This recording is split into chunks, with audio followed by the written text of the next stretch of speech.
Overa TV, DJ Cool Style, première.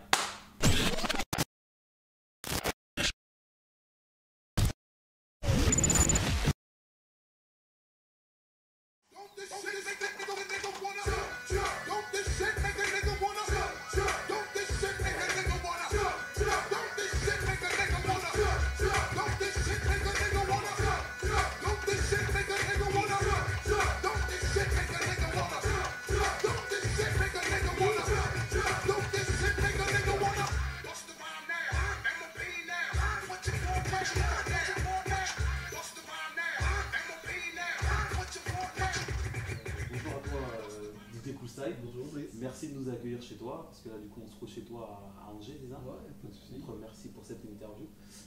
Présente-toi à nous déjà pour commencer. Bah écoute, moi c'est Dylan Denis, j'ai 22 ans, je suis angevin. On m'appelle aussi DJ Cool Style. Ça fait 3-4 ans que je mixe. J'ai été pendant 2 ans résident le Carré Angers dans le centre-ville que beaucoup connaissent. Et depuis je mixe un peu à droite à gauche dans différents clubs.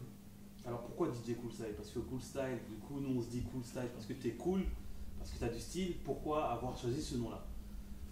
Après, bon, si tu veux, tu peux te dire ça pour te faire un kiff. Hein. Après, non, la vraie signification, c'est que j'ai pris le mot cool par rapport à DJ Kool Herc, qui était l'un des premiers DJ à avoir créé le hip-hop, avec Grandmaster Flash et Bambaataa et la Zoom Nation. Et en fait, Kool Herc, ça a été le premier dans les block parties à mettre 2 platines vinyles ensemble, pour pouvoir mixer et enchaîner les sons directement. C'était le premier à faire ça, donc pour lui rendre hommage, j'ai mis cool, puis style, le style. Voilà, pour le style, voilà. Parce que tu as ton style à toi en fait. Exactement, j'ai mon style, voilà. Alors parle-nous un peu du mix, parce que c'est vrai que tu nous dis qu'aujourd'hui tu as 22 ans, c'est ça? Ouais. Donc ça fait plusieurs années que tu mixes, ça fait combien de temps exactement?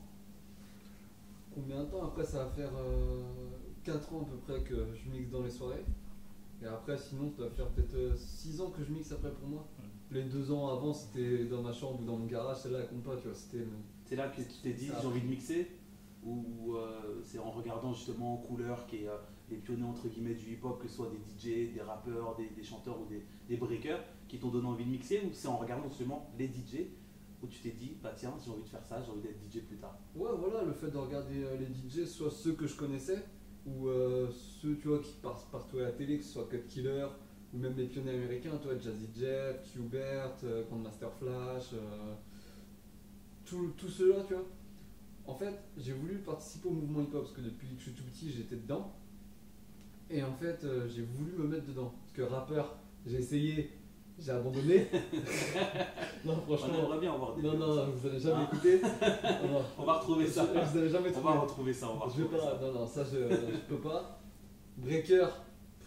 C'est pareil, je suis pas un grand breaker. Deuxième partie, on va retrouver ça aussi. De breaker, Cool Style qui break. Tagger, c'est pareil. B-boy Cool Style maintenant, voilà. Du coup, j'ai pris DJ quoi. Le fait de voir les gens kiffer en fait quand quelqu'un met de la musique, ça m'a vraiment en fait donné envie. Du coup, je me suis mis tout seul dans ma chambre contre mon mur. Wow. Ouais. Donc quand tu regardes par exemple la dernière série The Get Down qui est sortie sur justement l'histoire du hip-hop et l'histoire entre guillemets aussi du DJing, parce que c'est comme ça qu'on dit, hein, du DJing, qui justement qui parle de l'émergence du hip-hop et entre guillemets de la fin du disco et pour la naissance du hip-hop, ça te parle toi cette série ou pas? Ouais. Franchement, je l'ai regardée directement et elle m'a fait kiffer. Par rapport à quoi justement? C'est parce qu'on voit justement des DJ entre guillemets aujourd'hui qui sont des exemples pour toi et d'autres qui mixent, ou alors c'est le fait de voir la naissance du hip-hop dans une série? Qu'est-ce qui te plaît par exemple dans ce style de série qui entre guillemets prône le style et les tendances hip-hop? Qu'est-ce qui te plaît toi dans ce style de série? Bah un peu tout en fait. Tout, de voir le mode de vie à l'époque, de voir les quartiers à l'époque, comment le hip-hop est né. J'ai beaucoup de documentaires, j'aime regarder ça, comment le hip-hop est né en fait, comment il a évolué, d'où il est parti. Et du coup, ça m'a fait kiffer quoi. Voir comment c'est parti, dans les petits blocs parties, avec les DJ. Non, ça m'a vraiment fait kiffer. Et toi justement en parlant des blocs parties, des DJ, tout à l'heure tu nous as parlé justement de Afrika Bambaataa, Grandmaster Flash, Cut Killer le français, qui est là depuis très très très longtemps. Chacun a son style musical, chacun a son style particulier, mais on reste toujours dans le milieu du hip-hop et le milieu urbain. Toi, est-ce que tu as un style particulier au niveau de ça? Après, un style, ouais, enfin, en tout cas, sur Angers, j'ai réussi à me démarquer. Parce que je suis très hip-hop et afro en même temps. Ouais. J'ai les deux qui sont mélangés. Alors afro-africain, les Africain, voilà, que ce soit coupé décalé, ouais. afrobeat, azonto, toute la vague africaine. Mhm. Et du coup, en fait, j'ai les deux mélangés. Donc sur Angers, j'ai vraiment réussi en fait à me démarquer par rapport aux autres DJ. Donc tu arrives justement à mixer les deux en soirée, tu restes pas calé sur un style musical bien particulier, le hip-hop, mais tu arrives justement à jongler entre l'afro, que ce soit l'afrobeat, l'afro-trap, l'afro en général, l'afro-house, Ouais. et le hip-hop, que ce soit le rap, la pop musique aussi. Tu arrives à jongler entre les deux ou c'est un peu compliqué pour toi de t'y retrouver? Non, j'arrive à jongler avec tous les styles sans problème. Ouais.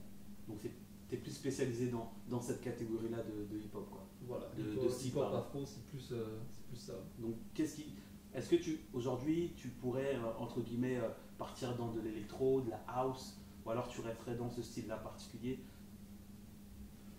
Après, je l'ai déjà fait, hein. Mhm. Parce que quand j'étais résident au Carré, je l'ai fait sans problème partir sur l'électro ou de la house. Parce que le public qui était devant moi voulait ça. Donc après, c'est pas un problème, je peux le faire sans souci. Mais c'est vraiment plus hip-hop afro, ma spécialité. Donc aujourd'hui, si on te demande de nous faire quelque chose, je sais pas, une improvisation avec du hip-hop et de l'afro-trap, de l'afro-beat, de la pop, tu peux nous mélanger tout ça ou alors tu vas pas réussir à vraiment t'y retrouver? Si, je réussi à mélanger tout sans problème. Est-ce que aujourd'hui tu proposes d'autres projets que justement à mixer au carré parce que tu as arrêté au carré, c'est ça? Exactement. Est-ce que du coup tu as d'autres projets? Est-ce que tu fais d'autres choses actuellement ou pas? Bah, maintenant, je suis assez souvent au Select à Nantes, le club réputé vraiment hip-hop afro de la région. Mhm.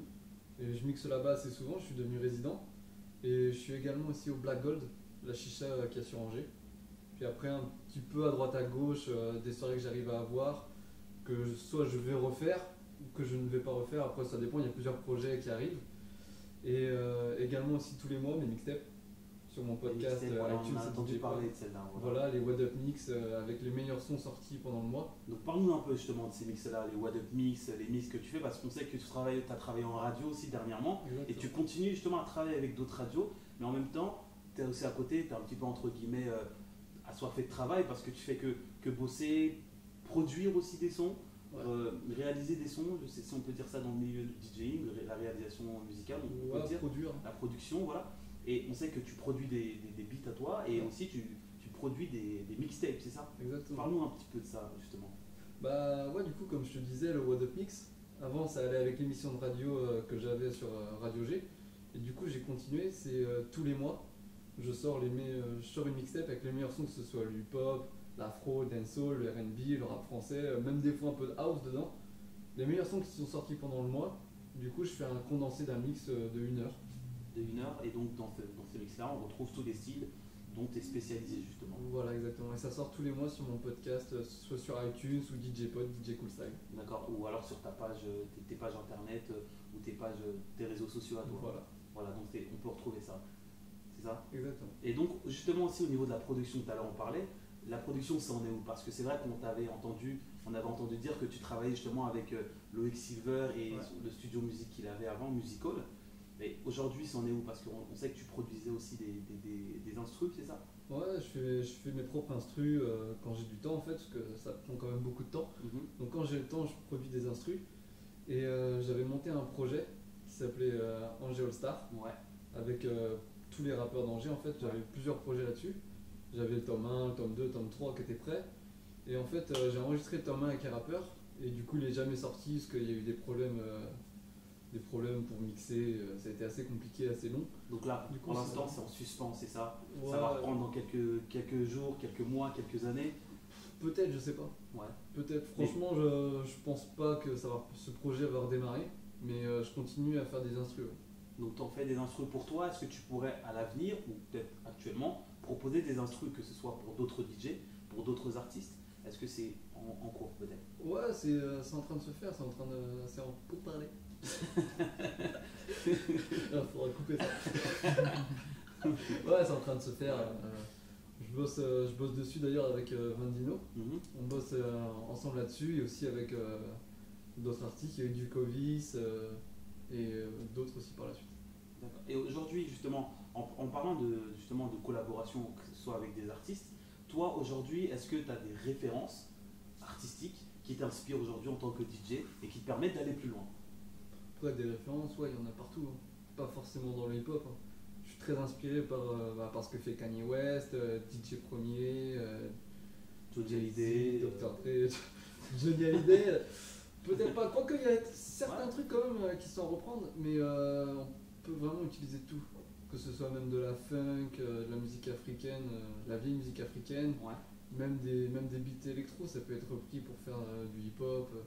On peut vraiment tout utiliser. Il y a beaucoup d'artistes et beaucoup de DJ aussi qui disent que tout ce qui les entoure, justement, que ce soit dans la vie de tous les jours, en sortant chez une baguette ou autre, en entendant les bruits des klaxons dehors, un enfant qui crie dans un parc, en restant tout à fait normal, hein, ou alors justement tous les bruits aux alentours peuvent inspirer certains DJ pour recréer des beats derrière, notamment un DJ qui s'appelle DJ Arab Money, voilà, qui justement crée des beats comme ça aussi. Est-ce que toi tu t'inspires de ce qui t'entoure aussi pour créer des beats ou alors produire des sons? Ouais, ça m'arrive, mais pas tout le temps. Ouais. Parce que j'ai pas tout le temps la tête à ça en fait, parce que j'ai beaucoup de travail, d'autres travail à faire. Donc ça, je fais pas non plus forcément tout le temps. Mhm. Mais dès que je peux, ouais, ça m'arrive des fois, je pense à un truc et j'entends un bruit. Je me dis, putain, ça faudrait le faire, ça peut être pas mal. Et du coup, après, je fais une instru avec. Quoi. Eh ben, écoute, merci à toi. Eh ben, écoute, C'est moi qui te remercie. on va essayer de voir ce que tu peux nous proposer en tant que DJ. Donc, DJ Cool Style, 22 ans, Angevin. T'étais à l'UCPA aussi, pour terminer aussi. Oui, j'ai fait T'étais à l'UCPA, c'est ça? l'UCPA, l'école de DJ à Lyon. Ouais, l'école de DJ à Lyon où t'es sorti justement lauréat, c'est ça? On dit, ou bachelier? Ouais, j'ai eu, T'as eu ton j'ai eu diplôme. le Quoi. diplôme. Voilà, le diplôme de DJ qui Exactement. permet justement de faire émerger plusieurs DJ. C'est pas qu'une école française, il y a des étudiants d'ailleurs qui peuvent venir dans cette école aussi. Exactement. Ouais. Voilà, donc il n'y a pas que les Français qui peuvent, c'est ça? Non, il y a vraiment de tout, hein. Parce que du coup, tu peux ressortir de cette école avec un diplôme certifié par l'État. Mhm. Donc c'est un avantage. Après, il n'y a pas forcément besoin de ça pour travailler dans le milieu du DJing. Tu peux très bien, je connais beaucoup de DJ qui n'ont pas de diplôme, Ouais. qui n'ont pas fait l'école et qui pourtant travaillent sans problème. C'est juste que ça fait C'est un faire beaucoup de tremplin. rencontres. Voilà, c'est un Ouais. tremplin. Ça fait rencontrer plein de personnes. Et après, entre personnes de l'UCPA, par exemple, moi je connais un gars par exemple qui est en Guadeloupe. Bah, je vais pouvoir aller mixer avec lui sans problème. Un gars à La Réunion, je vais pouvoir aller mixer avec lui sans problème. Parce que du coup, on se connaît beaucoup, on se connaît bien. Et ça permet d'ouvrir des portes. D'accord. Et cette école-là se trouve à Lyon, c'est ça? Exactement à Lyon. Et il y en a une qui a ouvert à Poitiers Ouais. l'année dernière. D'accord. Donc c'est la deuxième école qui a ouvert en France. Voilà. Et c'est les seules écoles entre guillemets certifiées en France au niveau du DJing ou alors il y en a d'autres encore d'écoles Il y en a d'autres, mais c'est la seule où à la fin, tu as un diplôme certifié par l'État. certifiées par l'État? Ouais. Est-ce qu'on a des écoles comme ça présentes dans le monde entier pour pouvoir devenir DJ? Ouais. Ouais. Surtout aux États-Unis, il y en a beaucoup. Mais la plus réputée se trouve en France, c'est ça? Ou alors il y en a d'autres ailleurs? Non, pas forcément. C'est dans l'Europe. C'est la plus réputée, mais sinon aux États-Unis, il y a l'école de Qbert. Il y en a beaucoup. Justement, j'ai appris justement que dans cette école, il y a des gros DJ qui sont sortis de cette école-là. Ouais. Est-ce que tu peux nous en citer quelques-uns? Bah, déjà, juste, on va dire le meilleur français, DJ Fly, qui est sorti quand même 2 fois champion du monde des DMC. Mhm. C'est pas rien quand même, c'est le meilleur scratcher quand même de France et même du monde. Il est sorti de cette école, donc c'est déjà énorme. Donc c'est l'un des meilleurs justement qui a fait partie de cette école-là. Voilà. Est-ce qu'on peut dire aujourd'hui que les DJ français sont les meilleurs au monde? Je pense que oui. Ouais. Je pense que oui, rien que le fait déjà de voir DJ Snake, qui est quand même français Mhm. et qui cartonne partout dans le monde entier. David Guetta ou alors David Guetta, d'autres et DJ, même Chami, ouais. Mercer qui font des tournées mais partout dans le monde. Les Français, les robots, Daft Punk, les Daft Punk, il y a un groupe de 4 DJ là, j'ai oublié leur nom, Birdie Nam, Birdie Nam Nam, et il y en a d'autres aussi. c'est aussi. C'est aussi, voilà, ils sont 3, c'est ça, hein, ou 4, je sais plus. Je sais plus. Donc on peut dire qu'aujourd'hui les Français sont les meilleurs DJ au monde, c'est ça? Oui, les DJ français sont connus dans le monde entier. Ouais. Donc ça fait très longtemps, ça c'est entre guillemets c'est normal qu'aujourd'hui les DJ français soient reconnus dans le monde entier ou alors justement ça fait pas longtemps qu'on connaît les DJ français. Bon, ça fait très longtemps, Ouais. ça fait plus de 20 ans que les DJ français sont connus dans le monde entier. Par rapport à leur style, qu'est-ce qui fait une valeur ajoutée du DJing français? Après, c'était par rapport au style aussi, parce que dans le monde de l'electro house, les Français ils sont arrivés en fait dans la musique avec la French Touch. Mhm. Du coup, ça a été très reconnu. Depuis la French Touch, il y en a beaucoup moins. Mais en fait, le fait d'être français, la touche française, du coup, tout de suite, ça marche plus facilement. Bah écoute, merci à toi pour C'est moi cette qui te interview. remercie, ça fait 5 fois que tu me remercies pour la fin d'interview, mais ça fait plaisir en tout cas. On va faire des